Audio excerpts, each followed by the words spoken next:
Hello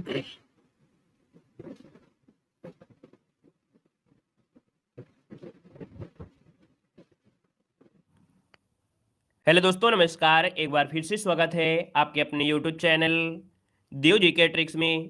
तो दोस्तों, आज का ये टॉपिक इतना महत्वपूर्ण है कि हर एक एग्जाम के लिए, है ना, यानी कि आप कोई भी एग्जाम की तैयारी कर रहे हैं वहां पर से ये टॉपिक से क्वेश्चन आपके जरूर बनते हैं और 100% बनते हैं, है ना। तो यहाँ पर देखिए, हमने प्लेलिस्ट बना दिया है और प्लेलिस्ट के माध्यम से जितने भी ऐसे आपके टॉपिक हैं आपके जो कवर किए जा रहे हैं, इन सभी को मतलब कह सकते हैं टॉपिक को आप लोग पढ़ सकते हैं, ठीक है ना। और बेहतर तैयारी कर सकते हैं, फ्री में कर सकते हैं। आपको पूरी तरीके से फ्री शिक्षा यहाँ पर दी जा रही है ना। तो आप लोग यहाँ पर डेली का डेली क्लास लीजिए और बेहतर तरीके से टेस्ट पेपर आपको लगाना है। चलिए, आवाज आ रही है? एक बार सभी लोग कमेंट कर दीजिए, मिल पा रही है? तो चलिए स्टार्ट करते हैं। जय हिंद, राम राम, सभी को जय हिंद। तो चलिए स्टार्ट करते हैं। पहला क्वेश्चन आपके सामने और आपसे कह रहा है कि निम्न में से किस अधिनियम के फलस्वरूप वर्मा को भारत से पृथक किया गया था। चलिए जवाब देना है। 1 का क्वेश्चन आपको बताना है 1 नंबर में ऑप्शन में से क्या हो जाएगा। चलिए बताना है कि यहाँ पर जो दिया गया है कि किस निम्नलिखित में से किस अधिनियम के फलस्वरूप वर्मा को भारत से अलग किया गया था। याद रखिएगा, वर्मा भी कभी अपने भारत का ही हिस्सा था। यहाँ पर नेपाल भी था, यहाँ पर अफगानिस्तान भी था, पाकिस्तान था, लेकिन समय समय पर आपका भारत टूटता चला गया। तो यहाँ पर आप कहेंगे सर इसका जो आंसर है वो ऑप्शन नंबर आपका सी हो जाएगा। गवर्नमेंट ऑफ इंडिया एक्ट जो 1935 है, इसके तहत याद रखिएगा वर्मा को भारत से अलग कर दिया गया था, है ना। तो यहाँ पर जो आंसर आएगा वो आपका सी नंबर है, राइट हो जाएगा, याद रखिएगा। आगे बढ़िएगा। क्वेश्चन आपसे अगला पूछा गया है कि 1935 के अधिनियम के द्वारा स्थापित संघ में अवशिष्ट शक्तियां किसको दी गई थी। चलिए बताना है कि 1935 के अधिनियम के द्वारा जो स्थापित संघ में जो अवशिष्ट शक्तियां हैं वो किसको दी गई थी। यहाँ पर दे सकते हैं संघीय विधान पालिका, प्रांतीय विधानमंडल, गवर्नर जनरल या प्रांतीय गवर्नर को। तो याद रखिए, संघ की बात किया है तो संघ में हो जाएगा गवर्नर जनरल, ऑप्शन राइट हो जाएगा। आपका सी नंबर आ रहा है तो बिल्कुल सही जवाब हो जाएगा। याद रखिए, जो भारत शासन अधिनियम 1935 था, इसके द्वारा केंद्र और प्रांतों के मध्य जो शक्तियों का विभाजन किया था, संघ सूची, प्रांतीय सूची और समवर्ती सूची में यहाँ पर किया गया था। यहाँ पर आगे बढ़ते हैं। क्वेश्चन दिया गया है कि राष्ट्रपति को अध्यादेश जारी करने की जो शक्ति है किस अधिनियम के द्वारा दी गई थी। चलिए, आपसे कह रहा है कि राष्ट्रपति को जो अध्यादेश जारी करने की शक्ति है वो किस अधिनियम के द्वारा।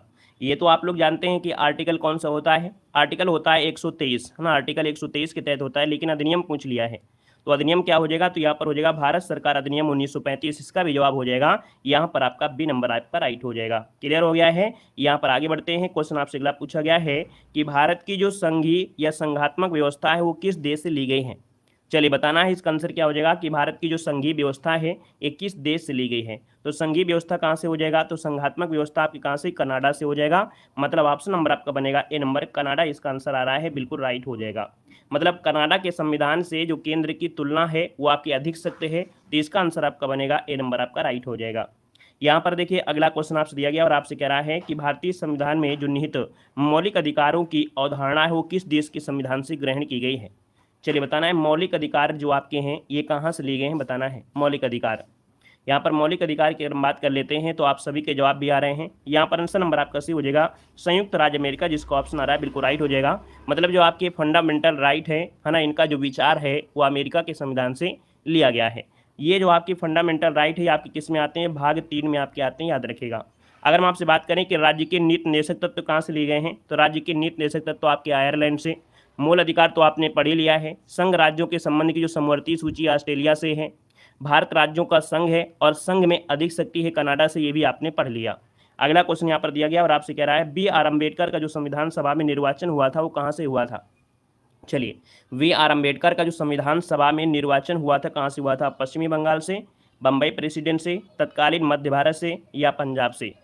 यहाँ पर देखा जाए तो आपका आंसर क्या बनेगा, बी नंबर या ए नंबर। तो देखो यहाँ पर इसका जो राइट आंसर हो जाए आपका बी हो जाएगा, बम्बई प्रेसिडेंट से। कहाँ से हुआ था, बम्बई प्रेसिडेंट से। आपको बता दें कि जो प्रारंभिक चुनाव हुए थे वो आपके 1946 में जब प्रारंभिक चुनाव हुए तो डॉक्टर भीमराव अंबेडकर का निर्वाचन अविभाजित भारत के बंगाल प्रांत के पूर्वी भाग से, कहाँ से, बंगाल प्रांत के पूर्वी भाग से आपका हुआ था। लेकिन फिर क्या हुआ कि भैया इसके बाद क्षेत्र का बंटवारा हो गया, है ना। तो इसका जो एक भाग है वो पूरी पाकिस्तान में चला गया, जिसकी वजह से क्या हुआ कि अब ये उपचुनाव में बम्बई प्रेसिडेंट से आपके चुने गए। तो इसका आंसर आपका बी नंबर है, राइट हो जाएगा। क्लियर हुआ। आगे बढ़िएगा। क्वेश्चन आपसे दिया गया और आपसे कह रहा है कि डॉक्टर भीमराव अंबेडकर का जन्म और मृत्यु कब हुई थी। डॉक्टर भीमराव अंबेडकर का जन्म और मृत्यु है वो आपकी हुई थी, ये कब हुई थी। तो अगर हम जन्म की बात करते हैं तो आप कहेंगे सर भीमराव अम्बेडकर का जो जन्म हुआ था वो 14 अप्रैल को, इसलिए मतलब जन्म दिवस मनाते हैं 14 अप्रैल को, भीमराव अम्बेडकर जयंती, है ना। तो आप कहेंगे सर इसका आंसर आपका भी हो जाएगा 1891 में, 14 अप्रैल 1891 में इनका जन्म हुआ था। कहाँ पर हुआ था? महू में हुआ था। महू कहाँ पड़ता है? तो आपके एमपी में पड़ता है। मृत्यु जो हुई थी वो आपकी 6 दिसंबर को हुई थी, याद रखिएगा, 1956 को हुई थी, और कहाँ पर? आपके दिल्ली में हुई थी। आगे बढ़िएगा, क्वेश्चन आपसे अगला पूछा गया है कि निम्नलिखित में से कौन अगस्त 1946 में गठित प्रथम अंतरिम सरकार का सदस्य नहीं था? देख सकते हैं कि अगस्त 1946 में अंतरिम सरकार का गठन हुआ, और इस गठन में देखा जाए तो आपके यहाँ पर देखा जाए सी राजगोपालाचारी भी थे, डॉक्टर राजेंद्र प्रसाद भी थे, जगजीवन राम थे, लेकिन जो आपके एस राधाकृष्णन है, तो एस राधाकृष्णन में से आपके नहीं थे, याद रखिएगा। तो ऑप्शन क्या बनेगा यहाँ पर? नंबर आपका बनेगा सी नंबर, इसका राइट हो जाएगा।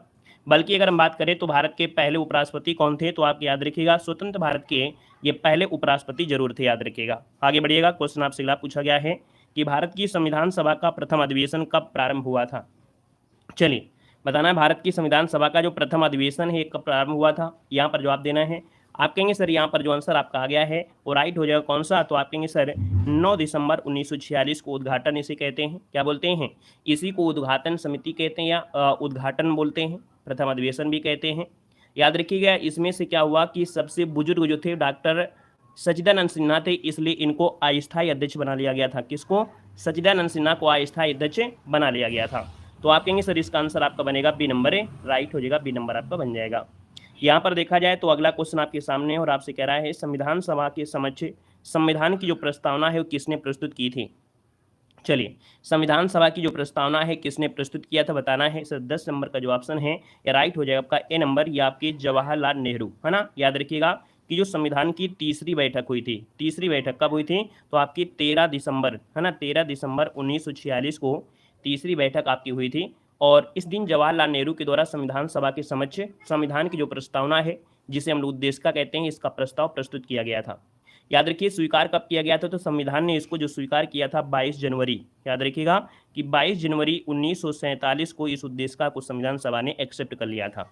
यहाँ पर आगे बढ़ते हैं, क्वेश्चन दिया गया है कि भारतीय संविधान के निर्माण हेतु संविधान सभा में कुल कितने अधिवेशन आपके आयोजित हुए थे? कुल कितने अधिवेशन हुए आपको बताना है। आप कहेंगे सर अधिवेशन की बात किया है, तो आप कहेंगे सर इसका जो आंसर आ रहा है वो राइट क्या हो जाएगा? यहाँ पर आंसर नंबर आपका सी हो जाएगा। याद रखिए आपका जो जवाब आ रहा है वो सी हो जाएगा, 11 अधिवेशन हुए थे। कुल देखा जाए तो 165 दिन का समय लगा था। कितना? 165 दिन का समय लगा था। लगभग संविधान के निर्माण में 64 लाख रुपए लगभग लोग इसे 63 लाख कुछ करके है, इसलिए लगभग 64 लाख रुपए लगभग समय लगा। 2 वर्ष 11 माह और 18 दिन का समय इसमें से संविधान का लग गया था। तो आप कहेंगे सर इसका आंसर आपका सी नंबर है, राइट हो जाएगा, संविधान को बनने में पूछे। बाकी अगर अधिवेशन की बात करते हैं तो 165 दिन आपके हो जाएंगे। अगला क्वेश्चन आपसे दिया गया और आपसे कह रहा है कि संविधान सभा में सदस्यों का निर्वाचन जो हुआ था वो कैसे हुआ था? चलिए, संविधान सभा में जो सदस्यों का निर्वाचन हुआ था वो कैसे हुआ था? प्रत्यक्ष जनता के द्वारा हुआ, भारतीय राष्ट्रीय कांग्रेस के नामांकन द्वारा हुआ, भारतीय राज्यों के शासकों के नामांकन के द्वारा, या प्रांतीय विधानसभा के सदस्यों के द्वारा? अच्छा क्वेश्चन है, जल्दबाजी में क्वेश्चन सबसे गलत हो जाता है। क्वेश्चन आपका 12 है और इसका अगर हम बात कर लेते हैं तो आप कहेंगे सर ये बात हो रही है कहाँ की? संविधान सभा में जो सदस्य थे उनका जो निर्वाचन हुआ था वो प्रांतीय विधानसभा के सदस्यों के द्वारा। क्या हो जाएगा? हर हर महादेव भैया, हर हर महादेव। याद रखिएगा यहाँ पर प्रांतीय विधानसभा के सदस्यों द्वारा ही, इसका ऑप्शन आपका डी हो जाएगा। और कितने जनता पर? तो 10 लाख जनता पर, है ना। जहां पर जनसंख्या 10 लाख थी तो 10 लाख की जनसंख्या पर एक प्रतिनिधि आपका चुना गया था, याद रखिएगा, है ना। यहाँ पर आगे बढ़ते हैं, क्वेश्चन आपसे अगला पूछा गया है कि संविधान सभा के जो कानूनी सलाहकार थे वो आपके कौन थे? बताना है, संविधान सभा के जो कानूनी सलाहकार थे इनमें से आपके कौन थे? तो आप कहेंगे सर यहाँ पर देखिए कानूनी सलाहकार थे बी.एन. राव। कौन थे? कानूनी सलाहकार थे बी.एन. राव हो जाएगा, लीगल एडवाइस बोलते हैं, है ना। तो यहाँ पर जो आपका आंसर आ रहा है वो ऑप्शन नंबर आपका सी नंबर है, राइट हो जाएगा। याद रखिए इनको बोलते हैं बी, है ना। बी से मतलब हो गया क्या? बेनेगल नरसिंह राव। बी.एन. राव मतलब हो गया बेनेगल नरसिंह राव, याद रखिएगा, क्लियर है। और यहाँ पर आगे बढ़ते हैं, क्वेश्चन आपसे कह रहा है कि भारतीय संविधान को 26 नवंबर 1949 को किसके द्वारा अधिनियमित किया गया था? बताना है कि जो भारतीय संविधान है वो 26 नवंबर 1949 को किसके द्वारा अधिनियमित किया गया था? यहाँ पर देखा जाए तो आपका आंसर क्या हो जाएगा? तो भैया याद रखिएगा ये संविधान सभा के द्वारा, क्या हो जाएगा? संविधान सभा के द्वारा। यहाँ पर देखा जाए तो आपका जो भारतीय संविधान है इसका जो प्रारूप है वो 26 नवंबर 1949 को तैयार हुआ गया था। संविधान सभा के सदस्यों के द्वारा 26 नवंबर 1949 को अंगीकृत किया गया या अधिनियमित किया गया या आत्मर्पित किया गया, है ना, या अंगीकृत कर या बनकर के तैयार हुआ था? तो आप कहेंगे सर इसका आंसर आपका ये हो जाएगा, जब ये बनकर तैयार हुआ था तो आपके 299 लोग थे। कितने? 299 सदस्य लोग उपस्थित थे, जिसमें से 284 लोगों ने मतलब क्या किया था? हस्ताक्षर किया था। उपस्थित कितने थे? तो आपके 299, लेकिन इसमें जो हस्ताक्षर हुआ था 284 लोगों के द्वारा हस्ताक्षर इस दिन आपके किए गए थे, ठीक है ना। और यहाँ पर देखा जाए तो कुछ ऐसे प्रावधान थे जो इसी दिन लागू किए गए थे, जैसे राष्ट्रपति का निर्वाचन होना, नागरिकता हो गया, निर्वाचन संबंधी प्रावधान। ये बात को याद रखना कि भैया 26 नवंबर 1949 को कुछ प्रावधान लागू भी किए गए थे, जैसे राष्ट्रपति का क्या होता है? निर्वाचन हो गया, जैसे आपकी नागरिकता हो गया, जैसे आपका निर्वाचन संबंधी प्रावधान है वो इसी दिन आपके लागू भी कर दिए गए थे। यहाँ पर आगे बढ़ते हैं, क्वेश्चन आपसे अगला पूछा गया है कि किस वर्ष में जनगण मन को भारत के राष्ट्रगान के रूप में अपनाया गया था? चलिए, किस वर्ष में जनगण मन को भारत के राष्ट्रगान के रूप में अपनाया गया? यहाँ पर देखा जाए तो आप कहेंगे सर यहाँ पर जो आंसर आ रहा है वो 80 हो जाएगा 1950 में। कब? तो आपके 1950 अगर हम बात करें तो आप कहेंगे सर 24 जनवरी। याद रखिएगा कि 24 जनवरी 1950 को संविधान सभा द्वारा संविधान का जो राष्ट्रगान है इसको आपका क्या अपनाया था? याद रखिए राष्ट्रगान के गायन का जो समय है वो आपका 52 सेकेंड होता है, ये भी आपको पता होगा। जनगण मनगण को पहली बार जो गाया गया था वो तो आपकी कब? तो 1911 में जो कलकत्ता अधिवेशन था वहाँ पर आपका गाया गया था, जिसकी अध्यक्षता किया था विशन नारायण धर ने किया था। किसने? विशन नारायण धर ने किया था, है ना। रचना किसने किया था? तो जनगण मन की रचना जो किया था रविन्द्रनाथ टैगोर ने किया था। इतने ढेर सारे क्वेश्चन आपसे आपके बन जाते हैं। अगला क्वेश्चन आपसे कह रहा है निम्नलिखित में से संघ संविधान समिति का अध्यक्ष कौन था? संघ संविधान समिति का जो अध्यक्ष इनमें से कौन है? तो जब संघ की बात किया है तो आप कहेंगे सर संघ में आपके कौन होंगे? पीएम जी थे, अर्थात जवाहरलाल नेहरू थे। यहाँ पर जो आंसर है वो आपका सी नंबर राइट हो जाएगा। मतलब देखा जाए तो संघ समिति के अध्यक्ष जवाहरलाल नेहरू। और अगर हम आपसे बात करें कि मूल अधिकार उप समिति के अध्यक्ष कौन थे? तो आपके जेबी कृपलानी थे मूल अधिकार उप समिति के। अगर हम आपसे बात करें डॉक्टर बी आर अम्बेडकर किसके से जुड़े थे? तो आप कहेंगे सर ये प्रारूप समिति के अध्यक्ष थे। वहीं पर देखा जाए तो अल्लाद स्वामी जो अय्यर थे ये भी आपके प्रारूप समिति के ही कुछ आपके सदस्य थे। आगे बढ़िएगा, क्वेश्चन आपसे दिया गया है कि संविधान को 26 लागू करने का निर्णय क्यों किया गया था? भाई 26 जनवरी को ही निर्णय लिया गया कि हम इसी दिन इसको कह सकते हैं लागू करेंगे, ऐसा क्या था? तो देखिए कांग्रेस ने इस तिथि को वर्ष 1930 में स्वतंत्रता दिवस के रूप में मनाया था। 31 दिसंबर 1929 की बात है जब पूर्ण स्वराज की घोषणा की थी। यहाँ पर लाहौर अधिवेशन, कहाँ पर? लाहौर अधिवेशन था, और लाहौर अधिवेशन में ही ये आपकी घोषणा की गई थी। तो इस अधिवेशन की अध्यक्षता पूछ लेता है किसने किया था? तो इस अधिवेशन की अध्यक्षता जवाहरलाल नेहरू ने किया था, याद रखिएगा। आगे बढ़िएगा, क्वेश्चन आपसे अगला पूछा गया है कि भारतीय संविधान की उद्देशिका में निहित संपूर्ण प्रभुत्व संपन्न लोकतंत्रात्मक गणराज्य पंथ निरपेक्ष और समाजवादी आदि शब्दों का सही क्रम इनमें से क्या है? कभी कभी ये भी क्रम आपसे पूछ लेता है, एक भी क्वेश्चन आपका छूटेगा नहीं, कैसा भी क्वेश्चन आपका आ जाए, छोटा बड़ा, है ना, सब आपको यहीं से आपको मिलेंगे। तो भाई ये क्रम पूछा जाता है, तो ये क्रम जो आपका होगा कौन सा क्रम हो सकता है? तो देखिए यहाँ पर सबसे पहले आपका जो आता है इसमें आता है संपूर्ण प्रभुत्व संपन्न, फिर समाजवादी, फिर पंथ निरपेक्ष, फिर लोकतंत्रात्मक गणराज्य आता है।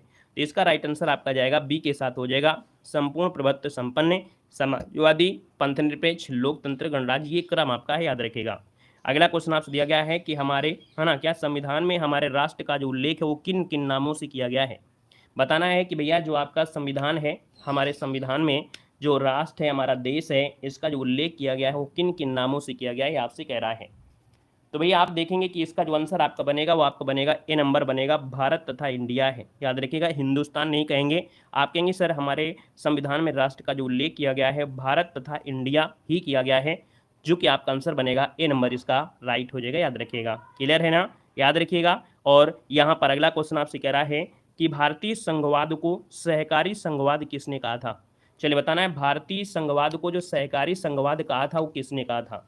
इसका जो आंसर बनेगा वो राइट इनमें से क्या हो जाएगा? तो आप कहेंगे सर यहाँ पर देखा जाए तो ये थे आपके जी ऑस्टिन। कौन है? तो यहाँ पर इनका नाम है जी ऑस्टिन है। जी ऑस्टिन एक अमेरिकी इतिहासकार थे। क्या के थे? तो ये आपके अमेरिका के इतिहासकार हैं। इन्होंने भारतीय संघवाद को सहकारी संघवाद कहा है, याद रखिएगा, ठीक है ना। अगले क्वेश्चन कराते हैं। क्वेश्चन आपसे कह रहा है कि निम्नलिखित शब्दों में से कौन सा शब्द है जो 1975 में भारतीय संविधान की प्रस्तावना में सम्मिलित नहीं था? बहुत ही अच्छा क्वेश्चन है, थोड़ा ध्यान दीजिएगा। कह रहा है कि निम्नलिखित शब्दों में से कौन सा शब्द है जो सन 1975 में भारतीय संविधान की प्रस्तावना में नहीं था, है ना। ये नहीं था। और आया कब था, तो आपके 1976 में आपका आया था, लेकिन 75 में नहीं ऐड था। यहाँ पर देखा जाए तो आपका आंसर इनमें से क्या होगा, तो आप कहेंगे सर देखा जाए तो आपका बंधुत्व हो गया, संप्रभुता हो गया, समानता हो गया, ये शब्द तो आपके 1975 तक थे, लेकिन ये जो अखंडता शब्द आपका है ये 1976 में जोड़ा गया था, जो कि एक 42वें संविधान संशोधन, अब आपको याद आ गया होगा कि जो 42वें संविधान संशोधन अधिनियम था 1976, इसके तहत भारतीय संविधान में कुछ शब्द आपको जोड़े गए थे। तो इस कारण से आप कहेंगे सर इसका आंसर आपका डी नंबर है, यहाँ पर राइट हो जाएगा। तब जोड़े क्या गए थे, तो समाजवादी, पंथनिरपेक्ष और अखंडता शब्द को जोड़े गए थे। तो ऑप्शन आपका हो गया डी नंबर। क्लियर हो गया, ठीक है। अगला क्वेश्चन आपसे यहाँ पर दिया गया है और आपसे कह रहा है सभी व्यक्ति पूर्णतः समान रूप से मानव है, यह सिद्धांत जाना जाता है। चलिए बताना है, यहाँ पर आपसे कह रहा है कि सभी व्यक्ति पूर्णतः और समान रूप से मानव है, यह जो सिद्धांत है ये जाना जाता है, इसको बोलते हैं सार्वभौमिकता। क्या बोलते हैं इसको बोलते हैं सार्वभौमिकता कहते हैं। इसका आंसर आपका बनेगा ए नंबर, आपका राइट हो जाएगा। अगला क्वेश्चन यहाँ पर दिया गया है निम्नलिखित उद्देश्यों में से कौन सा एक भारत के संविधान की उद्देशिका में सन्निहित नहीं है। मतलब भारत की जो उद्देशिका है उसमें से नहीं है, यहाँ पर ऐसा कौन शब्द है जो नहीं है, ये बताना है। तो देखा जाए तो आप कहेंगे सर यहाँ पर जो संविधान की उद्देशिका है उसमें विचारों की स्वतंत्रता है, यहाँ पर अभिव्यक्ति मतलब बोलने की स्वतंत्रता भी है, विश्वास की भी स्वतंत्रता है ना। याद रखिएगा यहाँ पर जो आपका दिया गया है आर्थिक स्वतंत्रता, या आर्थिक स्वतंत्रता का उल्लेख आपके उद्देशिका में नहीं किया गया है। ऑप्शन नंबर आपका बनेगा कौन, बी नंबर आपका हो जाएगा, आर्थिक स्वतंत्रता का उल्लेख याद रखिए नहीं किया गया है उद्देशिका में। आगे बढ़िएगा, क्वेश्चन आपसे अगला पूछा गया है कि निम्नलिखित विवादों में से किसमें सर्वोच्च न्यायालय ने प्रस्तावना को भारतीय संविधान की मौलिक संरचना का अंग स्वीकार किया है। देखो एक कह सकते हैं कह रहा है कि सर्वोच्च न्यायालय ने प्रस्तावना को भारतीय संविधान की मौलिक संरचना का अंग स्वीकार किया। मतलब ये कह रहे हैं कि जो प्रस्तावना है ये भारतीय संविधान की एक मौलिक संरचना है। याद रखिएगा यहाँ पर जो आपका आंसर है वो आपका राइट हो जाएगा। ये है केशवानंद भारती विवाद। केशवानंद भारती विवाद है, याद रखिएगा। इसमें से जो आपके थे 13 न्यायाधीश आपके थे, है ना। सबसे बड़ी बेंच जो आपकी थी यही बेंच थी। देखा जाए तो ये मुद्दा इनके पक्ष में नहीं आया था, लेकिन बहुत बड़ा नाम देकर चला गया था। याद रखिए यहाँ पर एक केशवानंद भारती विवाद है। उन्होंने कहा कि जो प्रस्तावना है ये संविधान का अंग है, लेकिन इसमें इसके जो मूल ढांचा है उसको हम परिवर्तन नहीं कर सकते हैं। एडिट कर सकते हैं, लेकिन इसमें मूल परिवर्तन जो आपका है उसको हम अलग नहीं कर सकते हैं। याद रखिएगा, है ना। मतलब प्रस्तावना का ये मूल ढांचा है, इसको हम गलत नहीं कर सकते, उसको संशोधन नहीं करेंगे। ठीक है। अगला क्वेश्चन आपसे कह रहा है कि संविधान के प्रथम अनुच्छेद के अनुसार भारत जो आपका है वो आपका है क्या। चलिए हाँ, यहाँ पर देखा जाए तो संविधान के प्रथम अनुच्छेद के अनुसार भारत जो आपका है इनमें से है क्या। चलिए बताना आपका आंसर इनमें से क्या हो जाएगा। अच्छा, ये केशवानंद जो आपके थे ये किस राज्य से जुड़ा है। ये जो मैटर आया था ये सबसे पहले तो उसमें शायद लिखा भी था आपका, है ना। ये आप लोग जरूर बता दीजिएगा। केशवानंद जो भारतीय मामला केरल से था, है ना, आपने पढ़ा भी होगा। याद रखिए अगला क्वेश्चन है संविधान के प्रथम अनुच्छेद के अनुसार भारत जो आपका है, यहाँ पर आप कहेंगे सर जो भारत है वो आपका क्या है, तो राज्यों का समूह है या आपका है क्या। तो आप कहेंगे सर यहाँ पर जो आंसर आपका दिया है वो डी हो जाएगा, भारत राज्यों का संघ है। हम तो डेली लाइव रहते हैं यार। यहाँ पर जो आंसर आपका दिया है वो आपका डी इसका राइट हो जाएगा।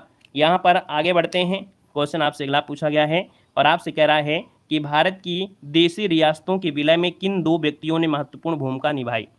देखा जाए तो यहाँ पर आप कहेंगे सर दो व्यक्ति में से एक व्यक्ति का नाम तो आप लोग जानते हैं, है ना, किसका, सरदार पटेल को आप लोग जानते हैं। लेकिन इनके साथ एक व्यक्ति और थे जिन्होंने बहुत ही हेल्प किया था। याद रखिए इसका जो आंसर आपका दिया है सरदार पटेल और वीपी मेनन। यहाँ पर जो आंसर है वो राइट हो जाएगा आपका बी नंबर, सरदार पटेल और वीपी मेनन इसका आंसर आपका बनेगा। आपका बी नंबर है, राइट हो जाएगा। क्लियर है। चलिए आगे बढ़ते हैं। क्वेश्चन दिया गया है कि वर्ष 1948 में सरकार द्वारा भाषाई आधार पर राज्यों के पुनर्गठन के विषय में परीक्षण हेतु प्रयुक्त प्रथम भाषाई प्रांत आयोग के अध्यक्ष इनमें से कौन थे। तो ये क्वेश्चन आपने पढ़ा होगा, है ना। यहाँ पर हिंदी दिवस के उपलक्ष्य में आप लोगों को ये क्वेश्चन पढ़ाया गया होगा कहीं ना कहीं, और ये शब्द तो आपको पढ़ाया गया होगा 100%। आप देखेंगे सर यहाँ पर जो आपका आंसर आ रहा है वो राइट इनमें से क्या हो जाएगा। चलिए सभी लोग जवाब दीजिएगा। तो आप कहेंगे सर ये आपके हैं एस के धर, है ना, एस के धर है। ये आपका जो आंसर है वो आपका सी नंबर है, इसमें राइट हो जाएगा। ये जून 1948 में, है ना, इसकी अध्यक्षता में किया गया था। कब ये बात है, 1948 की है।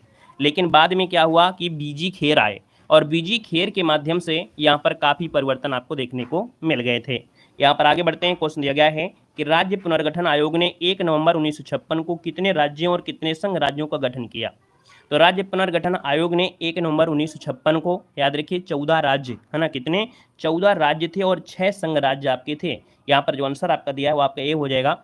और ये जो आपके कह सकते हैं 1955 में जो आपकी रिपोर्ट आई थी है ना, धर वाली जो आपकी थी, वो आपकी इसी में आपका बनेगा। और अगले क्वेश्चन को आते हैं। क्वेश्चन आपसे अगला पूछा गया है कि नए राज्य के गठन की जो शक्ति है वो किसमें निहित है। नए राज्य की जो शक्ति है वो आपकी गठन की शक्ति किसके पास है। तो भैया नया राज्य अगर गठन होता है तो इसकी जो शक्ति होती है वो आपके संसद के पास होती है, जो कि आर्टिकल नंबर आपसे पूछे तो आर्टिकल नंबर आपका 3 होता है, जिसमें संसद को ये शक्ति प्रदान है कि वो नए राज्य के निर्माण और वर्तमान राज्यों का जो क्षेत्र है उसकी सीमा या उसके नाम परिवर्तन कर सकती है। जैसे कि अभी आपने देखा है कि अंडमान निकोबार का है ना, ये आपका नाम परिवर्तन हो चुका है। वहाँ पर अंडमान निकोबार है ना, कहते हैं कि ये सब अंग्रेजों के समय की विरासत के रूप में नाम है, इसलिए उनको नाम चेंज कर दिया गया है। अभी आपने पढ़ा होगा करंट अफेयर में। तो भैया अंडमान निकोबार जो आपका है ना, तो भैया उसमें से क्या है कि जैसे उसका नाम परिवर्तन है तो ये सब किसके माध्यम से, तो आपके संसद के द्वारा ही आपका होता है। हो क्या गया है आप वो लोग बता सकते हैं। तो आप कहेंगे सर जी हाँ बता सकते हैं, विजयपुरम आपका हो गया है। क्या हो गया है, विजयपुरम आपका हो चुका है, याद रखिएगा। आगे बढ़िएगा। क्वेश्चन आपसे दिया गया है कि किस संविधान संशोधन द्वारा दिल्ली को राष्ट्रीय राजधानी क्षेत्र का दर्जा प्रदान किया गया है। चलिए बताइएगा किस संविधान संशोधन द्वारा दिल्ली को राष्ट्रीय राजधानी क्षेत्र का दर्जा प्रदान किया गया। यहाँ पर जो आपका आंसर है वो राइट हो जाएगा। बी नंबर 69 नंबर का जो संविधान संशोधन है इसके तहत याद रखिएगा राष्ट्रीय राजधानी क्षेत्र के रूप में इसको जाना भी गया है। आपका आंसर बन जाएगा आपका बी नंबर हो जाएगा, राइट हो जाएगा। ये संविधान संशोधन हुआ था कौन सा, तो ये आपका 1991 में। कब, 1991 में 69 नंबर का जो संविधान संशोधन हुआ था, दिल्ली को राष्ट्रीय राजधानी क्षेत्र का दर्जा यहाँ पर दिया गया था, है ना। यहाँ पर आगे बढ़ते हैं। क्वेश्चन आपसे अगला पूछा गया है कि छत्तीसगढ़ राज्य की जो स्थापना है वो आपकी कब हुई थी। छत्तीसगढ़ राज्य की जो स्थापना है ये आपकी जो हुई थी वो आपकी कब हुई थी। यहाँ पर देखिए आपका जो आंसर है इनमें से राइट क्या हो जाएगा, तो आप कहेंगे सर यहाँ पर जो आपका आंसर है वो आपका हो जाएगा 1 नवंबर सन 2000 को हुआ था, है ना। 1 नवंबर सन 2000 ईस्वी को छत्तीसगढ़ राज्य की स्थापना हुई थी। और इसको जो काटा गया था वो आपके एमपी से काटा गया था, है ना, एमपी से काटा गया था। 2000 में देखा जाए तो आपका जो उत्तराखंड है उसका भी निर्माण आपका जो हुआ था वो भी कब हुआ था, तो आपके सन 2000 ईस्वी में ही यहाँ पर हुआ था। उसको भी यहाँ पर हटाया गया था, अर्थात एक नया राज्य बनाया गया था। यहाँ पर आगे बढ़ते हैं। क्वेश्चन दिया गया है कि निम्न में से कौन एक भारत संघ का सहयोगी राज्य था जिसे बाद में भारतीय संघ का पूर्ण राज्य बनाया गया। मतलब ये एक भारत संघ का एक सहयोगी राज्य हुआ करता था, लेकिन बाद में क्या हुआ, इसको भारतीय संघ में पूर्ण राज्य यहाँ पर बना दिया गया। और ये जो पूर्ण राज्य बनाया गया था यहाँ पर देखा जाए तो आपका है कौन, तो यहाँ पर ये है आपका सिक्किम है। ऑप्शन नंबर आपका बी हो जाएगा कि भैया ये बात है आपकी 1947 की। 1947 में भारत द्वारा सिक्किम को संरक्षित राज्य का दर्जा दिया गया। सिक्किम के विदेशी और राजनीतिक और देखा जाए तो संचार संबंधी विषय भारत सरकार को सौंप दिए गए। और आपके 35वें संविधान संशोधन, कौन सा, 35वें संविधान संशोधन जो कि आपके 1974 में सिक्किम को संरक्षित राज्य के रूप में दर्जा समाप्त करके उसे सहयोगी राज्य के रूप में शामिल किया गया। जो 36 नंबर का संविधान संशोधन आपका हुआ था 1975 को, इसको पूर्ण राज्य दर्जा दिया गया। मतलब क्या हुआ, संशोधन 74 में हुआ, लेकिन 1975 में, कब, 1975 में, याद रखिए कि 36 नंबर का जो संविधान संशोधन हुआ 1975 में सिक्किम को पूर्ण राज्य का दर्जा दिया गया। और ये 22वें नंबर का आपका था। कभी कभी के क्वेश्चन पूछ लेता है कि कौन से नंबर का, तो आप कहेंगे सर 22वें नंबर का, ये भारत के 22वें राज्य के रूप में ये संविधान की प्रथम अनुसूची में सम्मिलित कर लिया गया था। क्लियर हो गया, क्लियर है। आगे बढ़िएगा। आपसे कह रहा है कि जम्मू कश्मीर राज्य के पुनर्गठन के पश्चात भारत में राज्यों की कुल संख्या कितनी है। चलिए यहाँ पर बताइएगा, जो आपकी जम्मू कश्मीर है इसका पुनर्गठन आपको याद ही होगा, है ना। यहाँ पर पुनर्गठन जो आपका आया था, है ना, ये आपका देख सकते हैं कि ऑप्शन नंबर आपका बी हो जाएगा। 28 आपका हो जाएगा पुनर्गठन। जम्मू कश्मीर राज्य का पुनर्गठन के बाद भारत में राज्यों की संख्या 28 बची है, याद रखिएगा। ये जो आपका पुनर्गठन अधिनियम आया था, कब आया था, 2019 में आया था। कब आया था, तो आपके 2019 में आपका आया था, याद रखिएगा, है ना। 2 केंद्र शासित प्रदेश जम्मू कश्मीर और लद्दाख में विभाजित कर दिया गया है, ठीक है। यहाँ पर आगे बढ़ते हैं। क्वेश्चन दिया गया है कि निम्नलिखित राज्यों की स्थापना का सही आरोही क्रम आपको बताना है। सही आरोही क्रम है, और सही आरोही क्रम में से आपसे पूछा गया है सबसे पहले इनमें से कौन सा आएगा, बता सकते हैं। तो आप कहेंगे सर देखिए नागालैंड, मेघालय, सिक्किम और अरुणाचल प्रदेश। यहाँ पर देखा जाए नागालैंड जो आपका है वो आपके 1963 में आया, मेघालय जो आपका 1972 में आया, सिक्किम की बात करते हैं तो भैया 75 में आया, है ना। और अरुणाचल प्रदेश जो आपका आया था ये 1987 में, मतलब पहला ही क्रम आपका बिल्कुल सही है, पहला ही ऑप्शन बिल्कुल सही है, आरोही क्रम आपका दिया गया है। अगला क्वेश्चन यहाँ पर दिया गया है कि भाषाई आधार पर सर्वप्रथम किस राज्य का गठन हुआ था। भाषाई आधार पर सर्वप्रथम किस राज्य का गठन हुआ, तो यहाँ पर देखिए आपका आंसर भी हो जाएगा जो आपका आंध्र प्रदेश है ना, आंध्र प्रदेश, जो कि याद रखिएगा कि 16 दिसंबर 1952, है ना। ये बात कब है कि 16 दिसंबर 1952 को 56 दिन की भूख हड़ताल जो किए थे पुट्टादि श्री रामुलु की हत्या हो गई, और इनकी मृत्यु के बाद यहाँ पर व्यापक जन आंदोलन शुरू हो गया था। इसके बाद मद्रास प्रेसिडेंसी ने तेलुगु भाषी क्षेत्र को अलग करके 1 अक्टूबर 1953 को आंध्र प्रदेश राज्य का गठन किया। तो कब किया था, 1 अक्टूबर 1953, है ना, 1953 को यह आंध्र प्रदेश का गठन कर दिया था, याद रखिए गठन हो गया। ठीक है, अगला क्वेश्चन यहाँ पर दिया गया और आपसे कह रहा है कि लोकसभा में संघ राज्य क्षेत्रों के लिए कितने सीटें आरक्षित हैं। लोकसभा में जो संघ राज्य क्षेत्र हैं उनके लिए जो सीटें हैं वो आपकी आरक्षित की गई हैं, ये आपकी 20 सीटें हैं। कितनी हैं, 20 सीटें। मतलब यह है कि लोकसभा के लिए जो संघ राज्यों से अधिकतम आपके 20 सदस्य निर्वाचित हो सकते हैं, 20 सदस्य निर्वाचित हो सकते हैं, याद रखिएगा। ठीक है, जैसे कि अगर बात करें तो दिल्ली से आपके 7 हैं, याद रखिएगा, दिल्ली से कितने हैं, तो आपके 7 हैं, मैक्सिमम आपको यहीं से मिलेंगे। फिर आपकी जम्मू और कश्मीर में मैक्सिमम कितने हैं, जम्मू कश्मीर में, तो जम्मू कश्मीर में आपकी 5 हैं, ये मैक्सिमम आपकी हैं। इसके बाद फिर अंडमान निकोबार से 1 हो गया, चंडीगढ़ से 1 हो गया, दादरा नगर हवेली दमन द्वीप से 2 हो गई, लक्षद्वीप से 1 हो गई, पुदुचेरी से 1 हो गई, लद्दाख से 1 हो गई, है ना। ऐसे आपको याद रखना है। यहाँ पर आगे बढ़ते हैं, क्वेश्चन आपसे अगला पूछा गया है कि संविधान का कौन सा भाग है जो नागरिकता से संबंधित है। संविधान का जो एक भाग है नागरिकता, इसका जो संबंध है वो आपके है किससे। तो यहाँ पर देखिए आपका ये भाग आपका सेकंड है ना, भाग सेकंड में अनुच्छेद अगर हम बात करें तो 5 से लेकर आपकी 11 तक नागरिकता संबंधी उल्लेख किए गए हैं।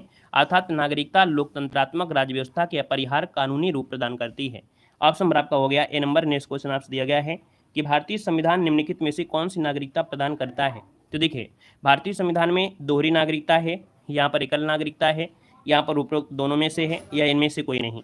तो आप कहेंगे सर भारत में जो नागरिकता प्रावधान है वो आपकी एकल नागरिकता का प्रावधान है, याद रखिए इसका ऑप्शन बनेगा बी नंबर है। ये आपकी क्या है, तो आप कहेंगे सर एकल नागरिकता है। जब तक जम्मू कश्मीर आपका था तो 2019 तक आपकी दोहरी नागरिकता सिर्फ जम्मू कश्मीर को प्रदान थी, लेकिन जब से आपका ये संविधान संशोधन मतलब जम्मू कश्मीर पुनर्गठन अधिनियम 19 आया उसके बाद से आपके भारत में एकल नागरिकता है, जो कि आपके ब्रिटेन से ली गई है। कहाँ से, तो आपकी ब्रिटेन से ली गई है। दोहरी नागरिकता कहाँ से है, तो आपकी अमेरिका से है। अगला क्वेश्चन आपसे कह रहा है कि भारतीय संविधान में जो नागरिकता प्रदान करता है, भारतीय संविधान जो नागरिकता प्रदान करता है वो किस आधार पर, जन्म के आधार पर, निवास के आधार पर, देशीकरण के आधार पर। तो आप कहेंगे सर उपयुक्त में से सभी के आधार पर भारतीय संविधान नागरिकता प्रदान करता है, याद रखेगा। ये नागरिकता अधिनियम जो आया था कब आया था, भारतीय नागरिकता अधिनियम जो आया था ये 1955 में पारित किया गया था, लेकिन समय समय पर जैसे 1986 में, फिर 92 में, 2003 में, 2005 में, 2015 में संशोधन किया गया था। तो आप कहेंगे सर वर्तमान में देखा जाए तो भारतीय नागरिकता 5 प्रकार से प्राप्त की जाती है। कितने, 5 प्रकार से ही प्राप्त की जा सकती है। जैसे जन्म के आधार पर, है ना, जन्म से, वंशानुगत, पंजीकरण, देशीकरण या विदेशी भूमि के अधिकरण के माध्यम से सिर्फ 5 प्रकार से अर्जित कर सकते हैं। आगे बढ़िएगा, क्वेश्चन दिया गया है कि किस देश में दोहरी नागरिकता का सिद्धांत स्वीकार किया गया है, किस देश से। तो दोहरी नागरिकता आप लोग बता दीजिएगा। यहाँ पर कहेंगे सर आपका संयुक्त राज्य अमेरिका है। ऑप्शन नंबर आपका डी हो जाएगा, संयुक्त राज्य अमेरिका से दोहरी नागरिकता का प्रावधान यहाँ पर किया गया है। क्लियर है, चलिए। जिसके अंतर्गत जैसे केंद्र है और प्रांत है, तो केंद्र एवं प्रांतों की जो सरकार है इनके मध्य शक्तियों का स्पष्ट विभाजन किया गया है। यहाँ पर आगे बढ़ते हैं, क्वेश्चन आपसे अगला पूछा गया है कि निम्नलिखित में से किस स्थिति में किसी भारतीय नागरिक की नागरिकता समाप्त हो सकती है। कोई भी अगर भारतीय नागरिक है उसकी नागरिकता समाप्त हो सकती है, वो कब हो सकती है, जब वो परित्याग कर दे, पर्यावसान पर, वंचित किए जाने पर। आप कहेंगे सर इसको ऑप्शन नंबर आपका डी हो जाएगा, उपयुक्त में से सभी। अर्थात भारत की जो नागरिकता है ये 3 प्रकार से समाप्त हो सकती है, और ये 3 प्रकार आपके सामने हैं। परित्याग करके, पर्यावसान करके, वंचित किए जाने पर नागरिकता आपकी यहाँ पर क्या हो सकती है, समाप्त हो सकती है। ठीक है ना, ठीक है। चलिए यहाँ पर आगे बढ़ते हैं, क्वेश्चन दिया गया है कि भारतीय संविधान के 26 नवंबर 1949 को अंगीकृत किए जाने के साथ संविधान के कौन से प्रावधान तुरंत लागू कर दिए गए थे। चलिए 26 नवंबर 1949 को जब संविधान लागू हुआ, है ना, संविधान बनकर तैयार हुआ, तो उस दिन देखिए हमने बताया था कि कुछ आपके ऐसे भी आर्टिकल थे जिनको लागू किया गया था। ये आर्टिकल आपकी हमने बताया था कि ये आर्टिकल जैसे नागरिकता का प्रावधान है, चुनाव संबंधी है और अंतरिम संसद संबंधी प्रावधान हो गया। राष्ट्रपति से रिलेटेड जो आपके थे वो भी आपका हो गया। तो आप कहेंगे उपयुक्त में से सभी ये प्रावधान आपके 26 नवंबर 1949 को ही यहाँ पर लागू कर दिए गए थे। बाकी पूरी तरीके से जो लागू किया गया था वो 26 जनवरी 1950 से लागू किया गया था। क्लियर है? आगे बढ़िएगा। क्वेश्चन आपसे दिया गया है कि भारतीय संविधान के किस भाग में नागरिकों के मौलिक अधिकारों को उल्लेख है। फंडामेंटल राइट के बारे में बात कर रहा है कि भैया जो मौलिक अधिकार हैं, मूल अधिकार हैं, ये जो दिया गया है किस उसमें दिया गया है। तो देखिए आप कहेंगे सर ये आपके भाग 3 में है ना। भाग 3 में अगर हम आर्टिकल नंबर बात करें तो 12 से लेके आपके 35 तक जो आपके मौलिक अधिकार हैं इनका उल्लेख किया गया है। ये जो मौलिक अधिकार लिए गए हैं कहाँ से, तो आप कहेंगे सर अमेरिका के संविधान से लिए गए हैं, जो कि अमेरिका के अधिकार पत्र के समान है ना। अमेरिका के अधिकार पत्र के समान है। अगला क्वेश्चन आपसे दिया गया है निम्नलिखित में से कौन सा मूल अधिकार है जो भारतीय संविधान में नागरिकों को नहीं प्रदान किया गया है। देखिए एक मूल अधिकार है जो भारतीय संविधान में नागरिकों को नहीं प्रदान किया गया है। कह रहा है देश के किसी भी भाग में बसने का अधिकार, सही है। लिंग समानता का अधिकार, ये भी सही है। शोषण के विरुद्ध अधिकार है, लेकिन सूचना का अधिकार ये आपका नहीं है। याद रखिए सूचना का जो अधिकार है ये मूल अधिकार के रूप में आपके नागरिकों को प्रदान नहीं किया गया है। याद रखिएगा ये सूचना का अधिकार अधिनियम कभी कभी पूछ लेता कब आया था, तो ये आपका आया था 2005 में। कब आया था? 2005 में आया था। याद रखिएगा है ना। यहाँ पर आगे बढ़ते हैं। क्वेश्चन दिया गया है कि निम्नलिखित में से किस अनुच्छेद में समता के अधिकार का प्रावधान है। समता का अधिकार अगर हम बात करें तो आप कहेंगे आर्टिकल नंबर आपका 14 है ना। मूल अधिकारों में आर्टिकल नंबर 14 से लेके देखा जाए तो आपके 18 तक देखा जाए तो आपके यहाँ पर समता का अधिकार आपका है ना। विधि के समझ समानता या विधि के समान संरक्षण से वंचित नहीं होगा। सबको यहाँ पर समान रूप से यहाँ पर क्या होगा, विधि के लिए है ना, कह सकते हैं इक्वलिटी बिफोर लॉ है ना। तो यहाँ पर जो आपका आंसर है वो आपका ए नंबर इसका राइट हो जाएगा। अगला क्वेश्चन दिया गया है कि भारतीय संविधान का कौन सा अनुच्छेद है जो अस्पष्टता का उन्मूलन करता है। अस्पष्टता का जो उन्मूलन करता है यहाँ पर देखा जाए तो ये ऑप्शन में से क्या हो जाएगा, तो आर्टिकल नंबर आपका 17 हो जाएगा है ना। अस्पष्टता के उन्मूलन का यह प्रावधान किया गया है ना। अस्पष्टता के प्रयोग और उसे बढ़ावा देने वाले जो भी होंगे है ना उनको भी दोषी दिया जाएगा, दोष ठहरा कर है ना, फिर उनको सजा भी दी जा सकती है। तो आप कहेंगे सर इसका आंसर आपका बनेगा डी नंबर आपका राइट हो जाएगा है ना। अगला क्वेश्चन आपसे दिया गया है, आपसे कह रहा है भारतीय संविधान का जो अनुच्छेद 19 है ये प्रदान करता है।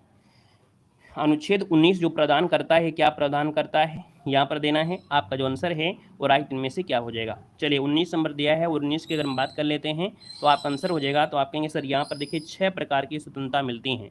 याद रखिए अनुच्छेद 19 में नागरिकोों को 6 प्रकार की स्वतंत्रताएं प्रदान करता है। देखिए अभिव्यक्ति है ना, बोलने की स्वतंत्रता, सम्मेलन करने की स्वतंत्रता, संघ बनाने की स्वतंत्रता, अबाध संचरण करने की है ना, मतलब घूमने फिरने की, निवास करने की और व्यापार करने की। यहाँ पर आगे बढ़ते हैं। क्वेश्चन दिया गया है कि किसी अपराध के अभियुक्त को स्वयं अपने विरुद्ध गवाही देने के लिए बाध्य नहीं किया जा सकता है। भारतीय संविधान के किस अनुच्छेद में यह प्रावधान किया गया है।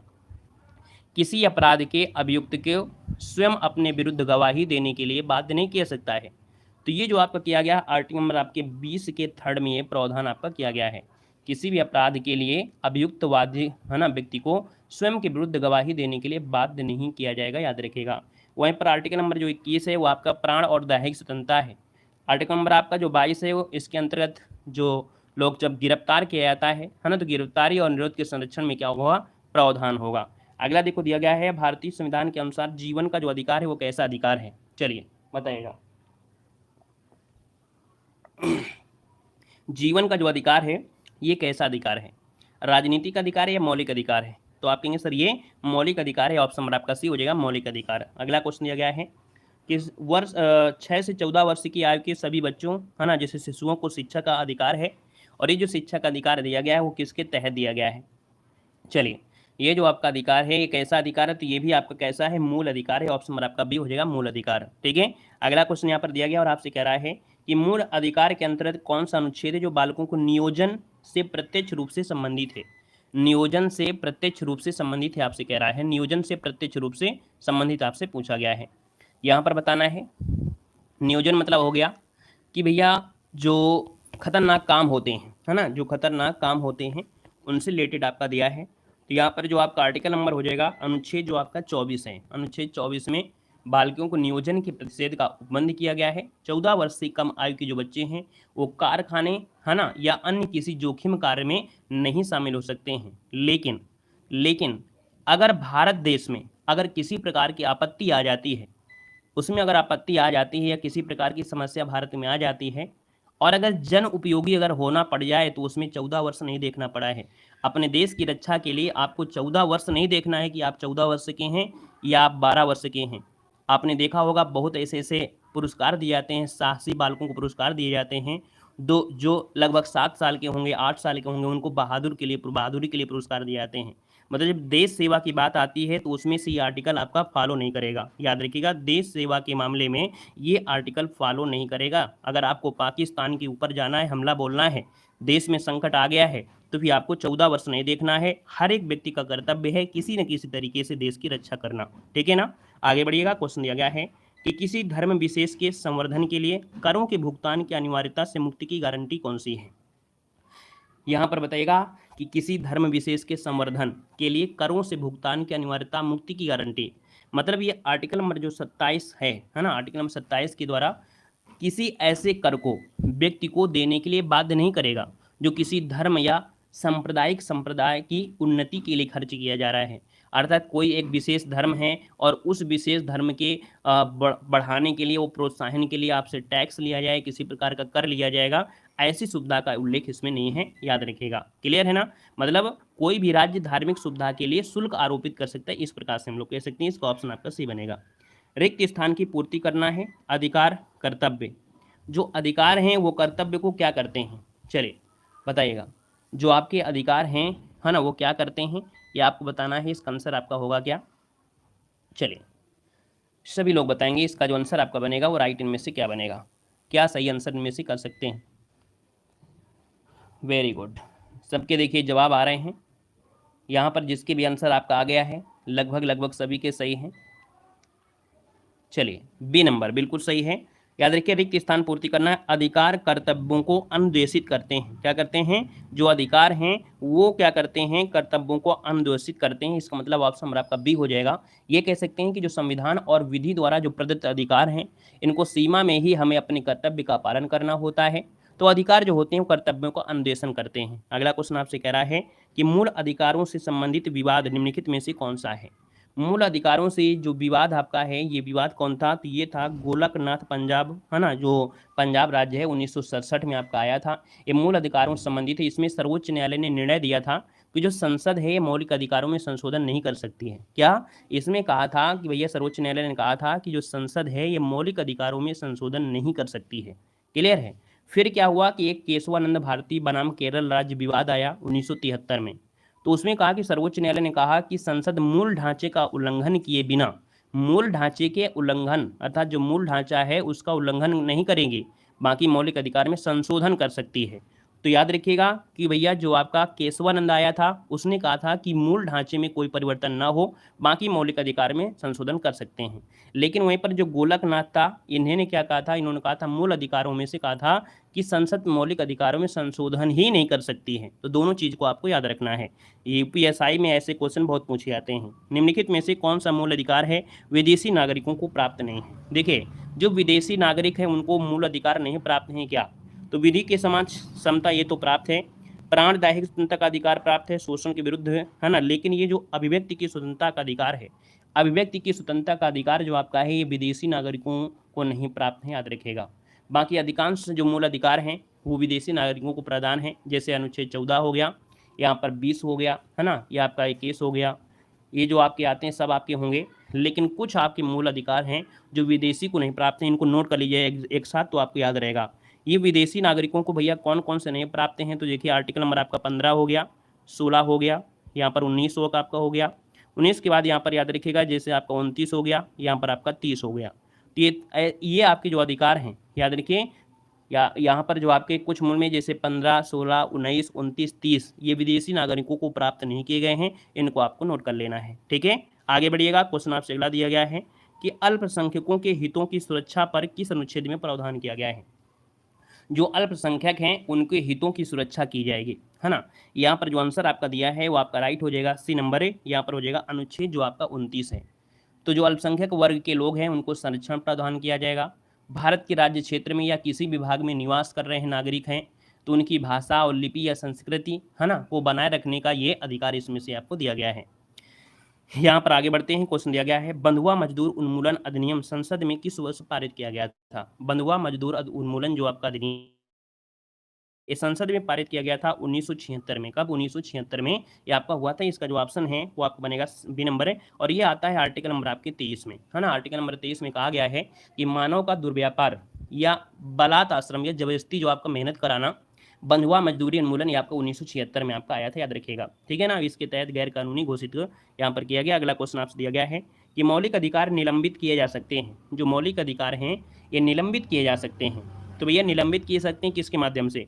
राज्यपाल के द्वारा या राष्ट्रपति के द्वारा? तो आप कहेंगे सर यहाँ पर आंसर आपका भी हो जाएगा, राष्ट्रपति के द्वारा मौलिक अधिकार निलंबित कर सकते हैं। ऑप्शन नंबर आपका बी बनेगा। अगला दिया गया है, निम्नलिखित में से किसको संविधान द्वारा मौलिक अधिकारों के संरक्षण की शक्ति प्रदान की गई है?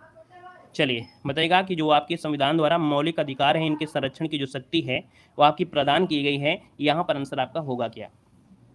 तो कहेंगे सर मौलिक अधिकार का संरक्षण आपके सर्वोच्च न्यायालय और उच्च न्यायालय के पास है। किसके पास है? सर्वोच्च न्यायालय और उच्च न्यायालय को भैया ये प्रावधान है ना। अर्थात यहाँ पर जो मौलिक अधिकार हैं है ना, इनकी रक्षा कर सकते हैं। ऑप्शन नंबर आपका डी यहाँ पर राइट हो जाएगा।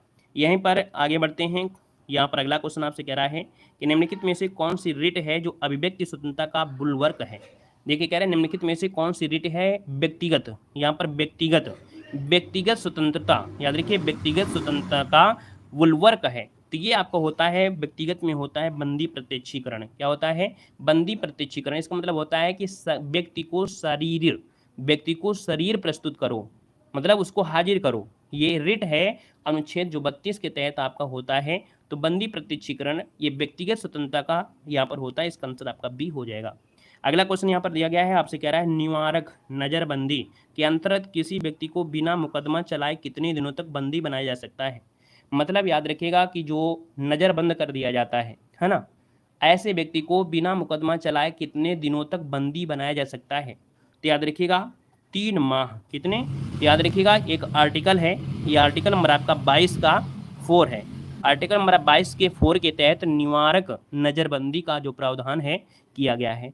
कहा गया है कि किसी व्यक्ति को बिना मुकदमा चलाए 3 माह तक बंदी बनाया जा सकता है, परंतु यदि किसी व्यक्ति को इससे अधिक समय तक नज़रबंदी में रखना हो तो उच्च न्यायालय के न्यायाधीश की अध्यक्षता वाली समिति की अनुशंसा होती है। अगर इससे भी ज़्यादा अगर करना है तो भैया हाई कोर्ट से भी क्या होगा, एक समिति बनेगी, उस समिति की क्या होगी, परमिशन की आवश्यकता होगी। आगे बढ़िएगा। क्वेश्चन दिया गया है कि उच्चतम न्यायालय के अनुसार निजी भवनों के ऊपर राष्ट्रीय ध्वज को फहराना संविधान के किस अनुच्छेद के अंदर सम्मिलित किया है? आपने देखा होगा है ना, आप लोगों में से बहुत ऐसे लोग होंगे जो इतना याद नहीं होगा, है ना, क्योंकि जैसे यूपी पुलिस की तैयारी कर रहे हैं उनकी उम्र इतनी नहीं होगी। याद रखिए 2004 की बात है ना, 2004 की बात है।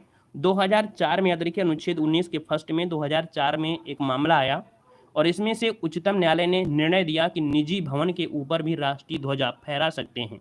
लेकिन इसके पहले क्या था, जैसे आपके कोई स्कूल है या बड़ी बड़ी संस्थाएं हैं, उन्हीं पर यहाँ पर झंडा क्या करते थे, फहराते थे। लेकिन 2004 के बाद यहाँ पर निजी भवन में भी आप लोग देखते हैं, इस समय तो कहते हैं भैया क्या, इस समय तो एक मोदी जी ने नारा भी दिया था, है ना, हर घर तिरंगा फहराएं, देशभक्ति को अपनाएं। तो इस समय तो आपको लोगों को बिल्कुल से आज़ादी भी है ना, ये 2004 के माध्यम से आज़ादी आपको मिली है। यहाँ पर आगे बढ़ते हैं। क्वेश्चन दिया गया है कि भारतीय संविधान में राज्य के जो नीति निर्देशक तत्व की संकल्पना है वो किस देश के संविधान से ली गई है? यहाँ पर देखिएगा कि भैया जो आपका आंसर है, राज्य के नीति निर्देशक जो तत्व हैं ये आपके लिए गए हैं, वो आपके कहाँ से लिए गए हैं? यहाँ पर देखा जाए तो नीति निर्देशक तत्व जो आपके हैं वो कहाँ से हैं, तो आयरलैंड, इसका जो आंसर आ रहा है बिल्कुल राइट हो जाएगा। हाँ, अगला क्वेश्चन दिया गया और आपसे कह रहा है कि संविधान के अंतर्गत भारतीय लोकतंत्र के आदर्शों को हम कहाँ देखते हैं? चलिए, हाँ बिल्कुल सही है, DPSP पार्ट 4 36 to 51। चलिए, संविधान के अंतर्गत भारतीय लोकतंत्र के आदर्शों को हम कहाँ देखते हैं? तो भैया याद रखिए इसका आंसर आपका बनेगा, ये भाग आपका 4 है ना, इसे संविधान का आदर्श कहते हैं। याद रखिए क्वेश्चन अगर पूछे कि संविधान का आदर्श जो कहते हैं वो किसे कहते हैं, तो भाग 4 को कहा जाता है, याद रखिएगा, ठीक है। अगला क्वेश्चन दिया गया है कि कल्याणकारी राज्य का उद्देश्य क्या होता है? कल्याणकारी राज्य, ये भी शब्द आपने बहुत बार सुना होगा। कल्याणकारी राज्य का मतलब होता है कि अधिकतम लोगों का अधिकतम कल्याण सुनिश्चित करना। याद रखिएगा कि अधिकतम लोगों को अधिकतम कल्याण सुनिश्चित करना। यहाँ पर जो आंसर है वो राइट हो जाएगा, आपका ए नंबर है, राइट हो जाएगा, याद रखिएगा, ठीक है ना। यहाँ पर अगला क्वेश्चन आपसे कह रहा है कि मूल कर्तव्यों का जो वर्णन है संविधान के किस अनुच्छेद में किया गया है? चलिए बताइएगा। जय श्री राम भैया, जय श्री राम। मूल कर्तव्यों का जो वर्णन है संविधान के किस अनुच्छेद में है, आपसे कह रहा है। तो मूल कर्तव्य जो आपके हैं वो किसमें है? तो आप कहेंगे सर 51 के, है ना, जो 51 का है इसमें उल्लेख किया गया है। आपने एक नाम सुना हुआ सरदार स्वर्ण सिंह समिति। कौन? सरदार स्वर्ण सिंह समिति। ये जो आपकी आई थी इसकी सिफारिश के आधार पर 42वें संविधान संशोधन 1976 के आधार पर एक नया भाग 4 के का में अनुच्छेद 51 का जोड़कर नागरिकों के लिए 10 मूल कर्तव्यों को शामिल किया गया था। लेकिन बाद में 11वां मूल कर्तव्य भी 86वें नंबर का संविधान संशोधन 2002 में शिक्षा का जो अधिकार है ना, उसको भी इसमें शामिल किया गया। अगला क्वेश्चन यहाँ पर दिया गया है कि भारतीय संविधान का कौन सा जो अनुच्छेद है या निर्धारित करता है कि राज्य के जो नीति निर्देशक सिद्धांत हैं किसी न्यायालय के द्वारा लागू नहीं किए जा सकते हैं? न्यायालय के द्वारा लागू नहीं किए सकते हैं। तो यह आर्टिकल नंबर आपका जो 37 है ना, इसके अनुसार कहा गया है कि राज्य के नीति निर्देशक तत्व हैं वो देश के शासन का मूलाधार है। विधि बनाने में इन सिद्धांतों को पालन करना यह राज्य का कर्तव्य होगा। तो आप कहेंगे सर इसका आंसर आपका सी हो जाएगा। अगला क्वेश्चन यहाँ पर दिया गया है कि किसने कहा था राज्य के नीति निर्देशक तत्व ऐसा चेक है जिसे सुविधा अनुसार अदा किया जा सकता है? बड़ा अच्छा क्वेश्चन है। किसने कहा था कि राज्य के नीति निर्देशक तत्व ऐसा चेक है जिसे सुविधा अनुसार अदा किया जा सकता है? तो भैया ये आपके हैं केटी शाह ने कहा था। केटी शाह इसका आंसर राइट हो जाएगा। जैसे कि हमने कहा नीति निर्देशक तत्व आप लोगों को दिए गए, है ना। मोदी जी ने कहा कि हम 300 यूनिट बिजली फ्री कर देंगे, लैपटॉप दे देंगे, है ना, हैंडपैप बनवा देंगे, आपको 5 लाख नौकरियां दे देंगे, 1 करोड़ रेलवे में नौकरी देंगे। ये नीति निर्देशक में है। उन्होंने कहा और अगर ये काम नहीं हुए तो आप उन पर केस नहीं कर सकते हैं, ठीक है ना, उन पर आप केस नहीं कर सकते हैं। अर्थात याद रखिएगा, इसीलिए कहा गया है कि वो बोल जरूर देते हैं लेकिन इनका पालन हो या ना हो।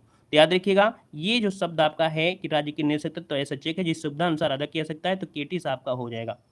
यहाँ पर आगे बढ़ते हैं। क्वेश्चन आपसे दिया गया है और आपसे कह रहा है समान नागरिक संहिता किस राज्य में लागू है?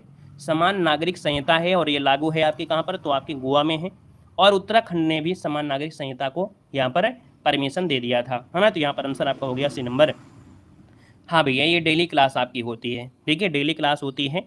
अगला है भारतीय संविधान के किस अनुच्छेद में समान न्याय और निःशुल्क विधिक सहायता का प्रावधान है?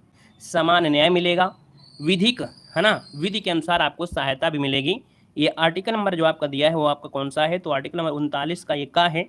याद रखिए कभी कभी क्वेश्चन यहाँ से ये पूछा जाता है कि ऐसा कौन सा आर्टिकल है जो बाद में जोड़ा गया था, है ना, ऐसा कौन सा नीति निर्देशक तत्व है जो बाद में जोड़ा गया? तो ये जो आपका आर्टिकल है ये 1976 में एक संशोधन हुआ था, 42वें संविधान संशोधन। तो 42वें संविधान संशोधन 1976 के द्वारा ये वाला आर्टिकल जोड़ा गया था, निःशुल्क विधिक सहायता। ये क्वेश्चन बहुत आईएमपी है, इसको नोट कर लीजिएगा, ठीक है ना। याद रहेगा कि नहीं याद रहेगा? याद रहेगा। अगला क्वेश्चन दिया गया है कि भारतीय संविधान के किस अनुच्छेद में राज्य को ग्राम पंचायत के गठन का निर्देश देता है? जो राज्य है उसको ग्राम पंचायत का गठन का, है ना, निर्देश दिए गए हैं। ये आर्टिकल नंबर आपको किस में है? तो आपकी 40 में है ना। ग्राम पंचायत की गठन के बारे में प्रावधान यहाँ पर किया गया है। अगला क्वेश्चन यहाँ पर दिया गया है कि कार्यपालिका से जो न्यायपालिका है इसका पृथककरण का जो सिद्धांत है भाग किस भाग में वर्णन है?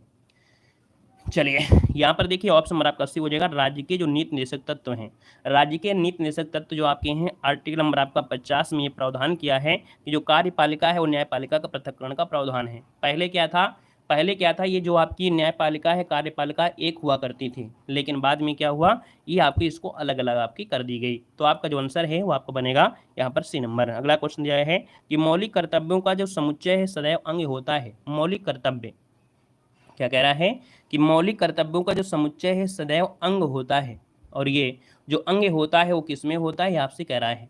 चलिए यहाँ पर देना है आपका जो आंसर है इनमें से राइट क्या हो जाएगा। तो भैया मौलिक कर्तव्य समाजवादी संविधान का है। हमने कहा था कि जो मौलिक कर्तव्य हैं ये समाज को बराबर करना, समाज में जो ऊंच नीच है उसको खत्म करना, समाजवाद, है ना। तो आप कहेंगे सर इसका आंसर आपका सी नंबर है, यहाँ पर राइट हो जाएगा। क्लियर है। यहाँ पर आगे बढ़ते हैं। क्वेश्चन दिया गया है कि भारत के प्रत्येक नागरिक का यह कर्तव्य होगा कि वह प्राकृतिक पर्यावरण का संरक्षण सुधार करेगा। यह कथन भारतीय संविधान के किस अनुच्छेद से संबंधित है? चलिए ये जो क्वेश्चन है बड़ा अच्छा क्वेश्चन है। कह रहा है भारत के प्रत्येक नागरिक का यह कर्तव्य होगा कि वह प्राकृतिक पर्यावरण का संरक्षण करे, उसका सुधार करे। ये आपका जो आर्टिकल है वो आपका कौन सा है, तो आर्टिकल नंबर आपका बनेगा ए नंबर 48 के का में। 48 के का में एक वन और वन्य जीवों की रक्षा करने का प्रयास इसी के तहत किया गया है। क्या वन है और वन के जो जीव हैं इनकी रक्षा करना, उसी के प्रयास में 42वें संविधान संशोधन 1976 के द्वारा इसको जोड़ा गया था। तो इसको भी जो जोड़ा गया था वो आपके 1976 के द्वारा जोड़ा गया था। यहाँ पर आगे बढ़ते हैं। क्वेश्चन आपसे अगला पूछा गया है और आपसे कह रहा है निम्नलिखित में से कौन सा एक विषय है जिसे संविधान में भारतीय नागरिकों के मूल कर्तव्यों की सूची में शामिल किया गया है। देखिए यहाँ पर जो दिया गया है वैज्ञानिक स्वभाव, मानववाद, ज्ञानार्जन तथा सुधार आदि की जो भावना है विकसित किया गया है, ये आपके भारतीय नागरिकों के मूल कर्तव्य की सूची में आपको शामिल किया गया है। अगला क्वेश्चन दिया गया है कि राष्ट्रपति के निर्वाचन मंडल के सदस्य कौन कौन होते हैं। देखिए अब हम लोग यहाँ पर राष्ट्रपति से रिलेटेड आपका क्वेश्चन है, उपराष्ट्रपति से रिलेटेड क्वेश्चन है कि जो राष्ट्रपति का निर्वाचन होता है उसके निर्वाचन में कौन कौन शामिल होते हैं। पहला ऑप्शन कह रहा है संसद के दोनों सदनों के निर्वाचित सदस्य आपके, राज्य विधानमंडल के दोनों सदनों के निर्वाचित सदस्य, सभी राज्यों की विधानसभा के निर्वाचित सदस्य, दिल्ली पुदुचेरी की विधानसभा के निर्वाचित सदस्य। यहाँ पर देख सकते हैं हमने कहा था कि भैया राष्ट्रपति के निर्वाचन में राज्य संसद के दोनों सदन आपके होते हैं, राज्य विधानमंडल के दोनों सदन नहीं होते हैं, सिर्फ विधानमंडल होता है ना, विधान परिषद इसमें से आपके नहीं होती है। तो आप कहेंगे सर यहाँ पर दूसरा नंबर तो आपका गलत है क्योंकि विधान परिषद इसमें भाग नहीं लेती है। तो आप कहेंगे सर केवल फर्स्ट, थर्ड और फोर्थ ये आपका आंसर राइट हो जाएगा। क्लियर है। अगला क्वेश्चन आपसे कह रहा है कि भारतीय राष्ट्रपति के विषय में कौन सा कथन है विचार करना है। वह भारत का नागरिक हो, 35 वर्ष पूरी कर चुका हो, संसद का सदस्य निर्वाचित होने की योग्यता रखता हो। यहाँ पर देखा जाए तो आपका आंसर क्या हो जाएगा, तो 1 और 2 यहाँ पर जो आंसर है वो आपका सी वाला आपका राइट हो जाएगा। याद रखिए यहाँ पर दिया है वो संसद के सदस्य, संसद के सदस्य में कौन सी, लोकसभा हो। अगर स्पेशल दिया होता कि लोकसभा के सदस्य की, है ना, तो याद रखिए अगर लोकसभा दिया होता तो आप लोग जरूर कह सकते हैं, क्योंकि जो राष्ट्रपति होता है वो राज्यसभा से कोई मतलब आपका है नहीं है। तो राष्ट्रपति जो होता है वो लोकसभा का सदस्य निर्वाचित होने की अगर योग्यता रखता है तो भैया उसको हम लोग कर देंगे। तो इसलिए हम कहेंगे सर ऑप्शन नंबर 80 आपका राइट हो जाएगा। क्लियर है। चलिए यहाँ पर आगे बढ़िएगा। क्वेश्चन दिया गया है कि भारत का राष्ट्रपति अपना त्यागपत्र किसको संबोधित करके देता है। हाँ बिल्कुल सही बात है, कितनी भी पढ़ाई कर लो लेकिन एग्जाम में कुछ नहीं आता है, तो इससे अच्छा है पढ़ाई करना ही बंद कर दो, है ना, सोते रहिए, ब्रश करिए, पेपर देने चले जाइएगा, पेपर अच्छा बन जाएगा। क्लियर है। अरे थोड़ा गहनता से पढ़ाई करिए, सब सब्जेक्ट को पढ़ाई करिए। जब 100 पढ़ेंगे तो 100 में 50 आएगा। अब आप सोचो जीके इतना बड़ा भंडार है, ब्रह्मांड है पूरा, अब इस ब्रह्मांड को पूरा अपने दिमाग में भरना चाहते हो क्या। तो भैया जीके आपके ब्रह्मांड, जीके आपके दिमाग में पूरी नहीं भर सकती है, जब आप डेली पढ़ोगे उसका 50% ही आपको आएगा। क्लियर है। चलिए यहाँ पर दिया है भारत का जो राष्ट्रपति है अपना त्यागपत्र किसको संबोधित करता है। यहाँ पर देखा जाए तो 78 नंबर का ऑप्शन जो आपका आ गया है वो राइट क्या हो जाएगा, तो आप कहेंगे सर लोकसभा अध्यक्ष। याद रखिए क्या दिया, गलत लगा दिया। भारत का राष्ट्रपति अपना त्यागपत्र है ये आपकी उपराष्ट्रपति को देता है, इसका ऑप्शन आपका बी नंबर है, यहाँ पर राइट हो जाएगा। क्या हो जाएगा भैया, उपराष्ट्रपति। आपका आंसर बिल्कुल सही हो जाएगा। चलिए अगला क्वेश्चन यहाँ पर दिया गया है और आपसे कह रहा है कि भारत के निम्नलिखित राष्ट्रपतियों में से कौन ट्रेड यूनियन आंदोलन से संबंधित रहा है। Trade union Congress, trade union आंदोलन। तो ट्रेड जो आपका यूनियन आंदोलन है वीवी गिर थे। कौन थे, वीवी गिरी। ये भारत के जो आपके थे चौथे राष्ट्रपति थे। कौन है, ये चौथे राष्ट्रपति थे, ये जो कि 1969 से लेकर 74 तक इनका कार्यकाल रहा है। अर्थात देखा जाए इसी समय भारतीय जो अखिल भारतीय ट्रेड यूनियन कांग्रेस है इसके 2 बार अध्यक्ष भी आपके रह चुके हैं। तो यहाँ पर जो आपका आंसर है वो आपका बनेगा ए नंबर आपका बनेगा। अगला क्वेश्चन आपसे दिया गया है, कह रहा है भारत सरकार का जो संवैधानिक अध्यक्ष होता है ये कौन होता है। चलिए भारत सरकार का जो संवैधानिक अध्यक्ष होता है ये कौन होता है, तो आपके राष्ट्रपति होते हैं। कौन होते हैं, तो राष्ट्रपति होते हैं। ये आर्टिकल नंबर आपके 53 के फर्स्ट में ये कहा गया है कि जो संघ की कार्यपालिका की शक्ति है वो राष्ट्रपति में निहित होगी, ये कहा गया है। अगला क्वेश्चन यहाँ पर दिया गया है कि भारत के राष्ट्रपति या उपराष्ट्रपति के निर्वाचन के संबंध में विवादों का समाधान कौन कर सकता है। अगर राष्ट्रपति या उपराष्ट्रपति के निर्वाचन से संबंधित कोई भी विवाद हो जाता है तो इस विवाद में याद रखिएगा इसका जो समाधान होता है वो सर्वोच्च न्यायालय ही करता है, सुप्रीम कोर्ट करता है। ऑप्शन नंबर आपका सी यहाँ पर जिसका आ रहा है बिल्कुल राइट हो जाएगा। क्लियर है। ये आर्टिकल कौन सा है, आर्टिकल नंबर आपका 71 के बारे में ये कहा गया है, 71 के फर्स्ट में ये कहा गया है। अगला क्वेश्चन यहाँ पर दिया गया है और आपसे कह रहा है केंद्र और राज्य के मध्य संसाधनों के वितरण के लिए सुझाव देने हेतु राष्ट्रपति द्वारा किस निकाय का गठन किया जाता है। तो देखिए केंद्र और राज्य के मध्य जो संसाधन है इनका वितरण है तो उनके सुझाव हेतु राष्ट्रपति द्वारा किस निकाय का गठन किया जाता है? तो ये दो आपका वित्त आयोग है। कौन है? वित्त आयोग है। आर्टिकल नंबर आपके 280 में आपने पढ़ा होगा, 280। प्रत्येक 5 वर्ष की समाप्ति या उससे पूर्व भी राष्ट्रपति एक वित्त आयोग का गठन करेगा, है ना, जिसका एक अध्यक्ष होता है। वित्त आयोग में एक अध्यक्ष होता है और 4 जो होते हैं वो आपके क्या होते हैं? अन्य आपके सदस्य होते हैं, याद रखिएगा। अगला क्वेश्चन यहाँ पर दिया गया है कि भारत के उपराष्ट्रपति का जो चुनाव है किया जाता है। चलिए, भारत के उपराष्ट्रपति का जो चुनाव होता है वो कैसे होता है? तो देखिए यहाँ पर जो आंसर दिया है संसद के सदस्यों के द्वारा, जी याद रखिए, दिया है संसद के सदस्यों के द्वारा, संसद के निर्वाचित सदस्यों के द्वारा। याद रखिए, इसको ऑप्शन सी तो गलत है, यहाँ पर आंसर हो जाएगा संसद के सदस्यों के द्वारा। क्यों?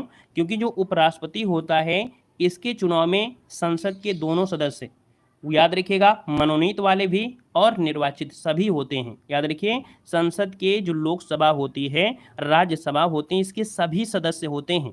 वो राष्ट्रपति की बात होती है क्योंकि राष्ट्रपति ने खुद मनोनीत किया था, और जब राष्ट्रपति ने खुद मनोनीत किया है तो वो तो भैया राष्ट्रपति का ही सपोर्ट करेंगे ना, तो इसलिए राष्ट्रपति वाले में उनको हटा देते हैं। लेकिन जब उपराष्ट्रपति की बात आती है तो इसमें लोकसभा राज्यसभा के सभी सदस्य क्या करते हैं? वो आपके शामिल होते हैं इनके चुनाव में। क्लियर हो गया? अगला क्वेश्चन दिया गया है कि उपराष्ट्रपति पदेन अध्यक्ष होता है। उपराष्ट्रपति जो आपका है ये पदेन अध्यक्ष होता है और ये होता है राज्यसभा का होता है ना, ये आपके राज्यसभा का होता है। एक आर्टिकल आपने पढ़ा होगा 89 का फर्स्ट के तहत भारत का जो उपराष्ट्रपति है राज्यसभा का पदेन सभापति होगा, है ना। और भारत के उपराष्ट्रपति के पद संबंधी जो प्रावधान है वो अमेरिका से लिए गए हैं। अगला क्वेश्चन दिया गया है कि भारत के महान्यायाधीश की नियुक्ति कौन करता है?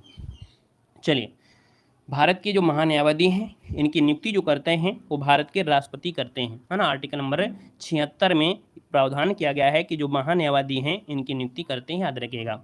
और इसकी योग्यता जो रखते हैं अर्थात जो नियुक्त किया जाता है तो उसकी योग्यता उच्चतम न्यायालय के न्यायाधीश की नियुक्त होने की योग्यता के बराबर होती है, तभी इनको नियुक्त करते हैं। अगला क्वेश्चन यहाँ पर दिया गया और आपसे कह रहा है भारत के राष्ट्रपति पर महाभियोग चलाया जा सकता है। भारत के राष्ट्रपति पर महाभियोग चला सकते हैं और भैया ये किसके द्वारा? तो आप कहेंगे सर संसद के द्वारा होते हैं, जिसमें लोकसभा और राज्यसभा दोनों शामिल होते हैं। आर्टिकल नंबर आपका जो 61 होता है ना, आर्टिकल नंबर 61 के तहत महाभियोग का प्रावधान किया गया है और इसमें संसद के किसी भी सदन में ये प्रस्तुत किया जा सकता है ना। और याद रखिए कम से कम 14 दिन का समय दिया जाता है और अगर ये 14 दिन के लिए के अंदर भी ये नहीं हटते हैं तो भैया 2/3 बहुमत पारित अगर हो जाता है दोनों में से, है ना, लोकसभा में और राज्यसभा में, तो भैया इनमें समझो कि महाभियोग के माध्यम से इनको हटा दिया जाएगा और एक कलंक हो जाएगा। अगला है निम्नलिखित में से किसे भारत के राष्ट्रपति के रूप में निर्विरोध चुना गया था?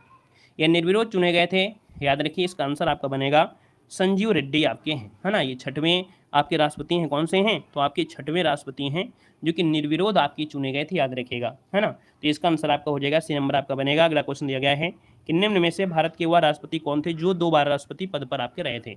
2 बार जो आपके राष्ट्रपति रहे हैं भैया वो आपके यहाँ पर कौन है? यहाँ पर डॉक्टर राजेंद्र प्रसाद हैं। डॉक्टर राजेंद्र प्रसाद है, याद रखिएगा। एकमात्र ऐसे राष्ट्रपति हैं जो 1952 से 57 तक और 57 से 62 तक आपके 2 बार निर्वाचित हुए थे। अगला क्वेश्चन दिया गया है कि भारत का राष्ट्रपति किसका एक अभिन्न अंग होता है? भारत का जो राष्ट्रपति है वो किसका एक अभिन्न अंग होता है? तो आप कहेंगे सर ये संसद का है। हमने कहा संसद का निर्माण लोकसभा, राज्यसभा और राष्ट्रपति के द्वारा ही होता है। बिना राष्ट्रपति की कोई भी कार्य पूरा नहीं हो सकता है।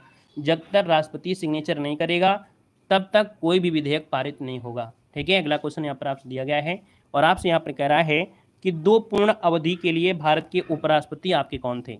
2 पूर्ण अवधि के लिए भारत के उपराष्ट्रपति जो थे वो आपके थे एस डॉक्टर राधाकृष्णन, है ना। ये 52 से 57 और 57 से 62 तक भारत के उपराष्ट्रपति थे और इसके बाद फिर ये भारत के राष्ट्रपति भी आपके बनाए गए थे, है ना। क्लियर है? यहाँ पर देखा जाए तो 1952 में राजदूत के रूप में भी आपके रहे हैं सोवियत संघ में। यहाँ पर अगले क्वेश्चन को आते हैं। अच्छा, इनको एक बार याद रखिएगा 1954 में इनका भारत का जो सर्वोच्च पुरस्कार है भारत रत्न भी दिया गया था। अगला क्वेश्चन यहाँ पर दिया गया और आपसे कह रहा है कि राष्ट्रपति द्वारा संसद के दोनों सदनों के लिए कुल कितने सदस्यों को मनोनीत किया सकता है? चलिए, राष्ट्रपति द्वारा संसद के दोनों सदनों के लिए कुल कितने सदस्यों को मनोनीत किया जा सकता है आपसे कह रहा है। यहाँ पर जो आंसर है वो आपका राइट इनमें से क्या हो जाएगा? तो आप कहेंगे सर इसका आंसर आपका बनेगा डी नंबर 14 सदस्य। क्यों? क्योंकि यहाँ पर आपसे कह रहा है दोनों सदन, तो भैया राज्यसभा में 12 होते हैं, लोकसभा में आपके 2 होते हैं। हालांकि ये जो आपका कह सकते हैं एक संशोधन हुआ था, उस संशोधन के तहत कहा गया है कि इनको अब यहाँ पर नहीं रखेंगे, है ना। तो यहाँ पर याद रखिए मनोनीत दिया है तो आप कहेंगे 14, इसका आंसर आपका राइट हो जाएगा क्योंकि यहाँ पर कुल दे दिया गया है। ठीक है ना। अगले क्वेश्चन कराते हैं। अच्छा हाँ, आंग्ल भारतीय समुदाय को बोला गया था कि नहीं रखेंगे, तो आप कहेंगे सर ये मनोनीत दिया है, कोई दिक्कत नहीं है, मनोनीत में आपकी 14 आपके होते हैं। यहाँ पर आगे बढ़िएगा, क्वेश्चन दिया गया है कि भारतीय संविधान के अनुसार केंद्रीय मंत्री किसकी इच्छा पर अपने पद पर बना रह सकता है। याद रखिएगा जो केंद्रीय मंत्री होते हैं, है ना, और ये जो भारत के राष्ट्रपति हैं, इनकी इच्छा के अनुसार ये बने रह सकते हैं, याद रखिएगा। और अगला क्वेश्चन आपसे कह रहा है कि भारत के राष्ट्रपति के पद के लिए निर्वाचन का जो आयोजन है निम्नलिखित में से कौन करता है। तो भारत के राष्ट्रपति के पद के लिए निर्वाचन का जो आयोजन करता है वो भारत का निर्वाचन आयोग करता है। ऑप्शन नंबर आपका बी हो जाएगा, है ना। अगला क्वेश्चन यहाँ पर दिया गया है और आपसे कह रहा है कि राष्ट्रपति का जो अध्यादेश है कितनी अवधि के लिए लागू रहता है। राष्ट्रपति का जो अध्यादेश है वो कितनी अवधि के लिए, तो याद रखिएगा 6 माह के लिए। कितना हो जाएगा, तो ये अध्यादेश आर्टिकल नंबर आपका 123 होता है और राष्ट्रपति को अध्यादेश जारी करने की शक्ति है।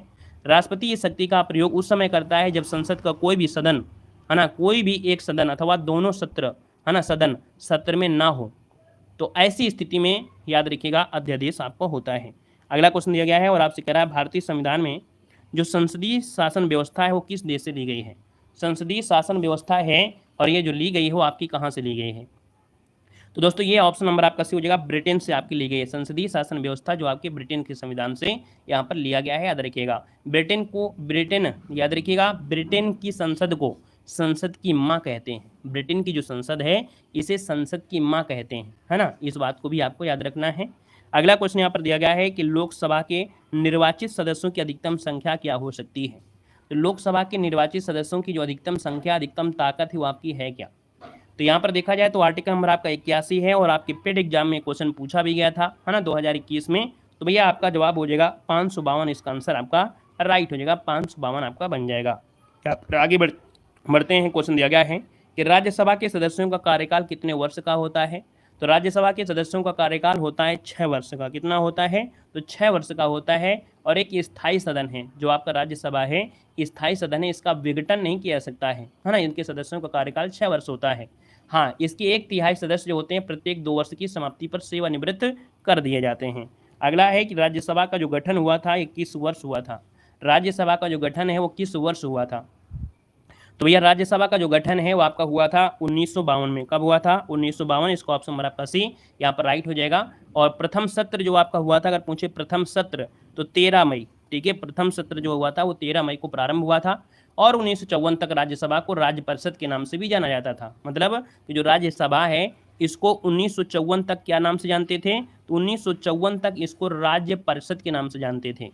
राज्य में अभी हमने बता दिया है कि अधिकतम 250 होते हैं, है ना, 200 वर्तमान, वो आपके 245 आपके वर्तमान में हैं। यहाँ पर आगे बढ़ते हैं। क्वेश्चन दिया गया है कि लोकसभा के अध्यक्ष के वेतन और भत्ते कौन निर्धारित करता है। बताइएगा कि राज्यसभा का जो अध्यक्ष होता है उसके वेतन और भत्ते निर्धारित कौन करता है। अच्छा, लोकसभा दिया है, लोकसभा के अध्यक्ष का वेतन और भत्ते जो होते हैं वो याद रखिए, इसका आंसर जो आपका बनेगा वो राइट क्या हो जाएगा, तो आप कहेंगे सर संसद होती है। ऑप्शन नंबर आपका डी हो जाएगा। और ये आपके 97 के तहत आपका है कि जो यहाँ पर आंसर है वो आपका राइट हो जाए, आपका डी नंबर। हालांकि यहाँ पर देखा जाए राज्यसभा के जो सभापति हैं, उपसभापति हैं, लोकसभा के अध्यक्ष हैं और उपाध्यक्ष, इसके जो वेतन है वो संसद विधि द्वारा ही समय समय पर निर्धारित करते हैं।